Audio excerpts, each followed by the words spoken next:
Chicken একদম সহজ পদ্ধতিতে তোমাদেরকে দই চিকেন আমি রান্না করে দেখাবো। দই, গোলমরিচ, হলুদ গুঁড়ো অল্প 1 চিমটি, আর তার সঙ্গে আছে জিরে গুঁড়ো অল্প, ধনে গুঁড়ো অল্প, আদা রসুন বাটা সব কিছু মিক্স করে তারপরে আমি 1 ঘন্টা ফ্রিজেতে এটা ম্যারিনেট করতে দিয়েছি। করার জন্য আমি যে উপকরণগুলো নিয়েছি সেগুলো হলো পেঁয়াজ কুচি, শুকনো লঙ্কা, জিরে আর গরম মশলা, মানে দারুচিনি আর কাঁচা লঙ্কা পেস্ট করা আছে।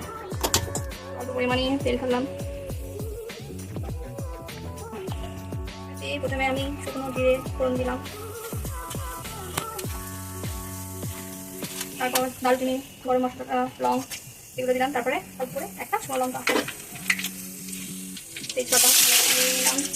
নিয়ে নেওয়ার পরেতে এবার আমি ওগুলো লাল লাল একটু হালকা লাল হয়ে গেলে এবার আমি পেঁয়াজ কুচিটা দিয়ে দিলাম।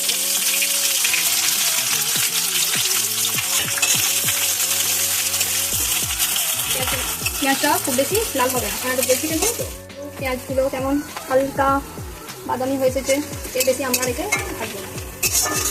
এবার কী করবো, আমাদের চিকেনটা একটা একটা করে তুলে দেবো। আর আমরা আমাদের চিকেনগুলোকে তুলে দিচ্ছি।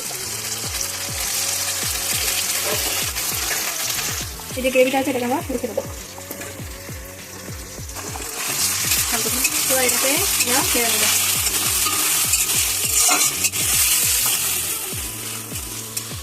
তারপরে আমরা আবার একটু অল্প করে আদা রসুন দিলাম।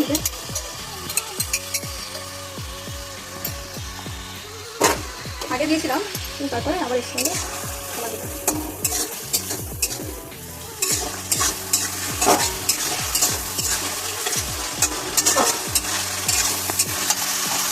আমরা গ্রেভিটাকে যেটা ছিল সেটা দেবো, কাজু আর কাঁচা লঙ্কা বাটাটা আমরা দিয়ে দেবো এর সঙ্গে। এতে আমরা লঙ্কা গুঁড়ো ইউজ করবো না।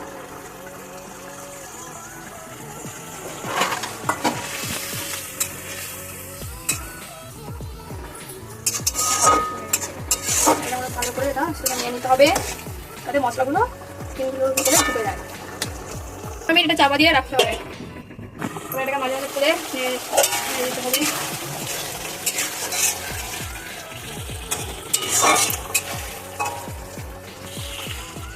গ্যাসের ফ্লেমটাকে একটু আস্তে করতে পারি।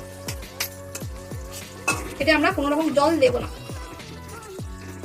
ওই যে টক দইয়ের যে জল আছে ওতেই সেটাকে খুলে নিয়ে এর মধ্যে আমরা কিছুটা মশলা করবো। চিনি দিয়ে দিলাম, অল্প করে ধনে গুঁড়ো দিলাম। এটাকে তোমরা লুচি, পরোটা, ভাত যার সঙ্গেই খাও না কেন কম খেতে লাগে। তোমরা বাড়িতে একবার সবাই ট্রাই করে দেখো। ভালো লাগলে লাইক, কমেন্ট অ্যান্ড শেয়ার করে দেবেন তোমরা। ওটা আগে তো আমি নুন দিয়েছিলাম, তারপরে স্বাদ অনুযায়ী আমি আরেকটু নুন দিয়ে দিলাম। তারপর ভালো করে এটাকে নিয়ে নিলাম। দেখতেই পাচ্ছ এবার আমাদের দই চিকেনটা হয়ে এসেছে। আমি কিন্তু আগে অল্প করে ম্যারিনেট করার সময় হলুদ গুঁড়ো দিয়েছিলাম, তাই জন্য একটু হালকা হলুদ আছে। সবাই তো সাদা খেতে পছন্দ করে।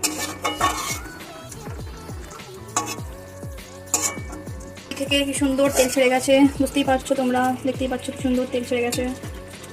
এবার আমরা এতে অল্প করে ঘি দিয়ে দেবো।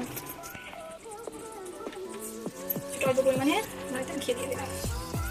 ঘি দিয়ে এটাকে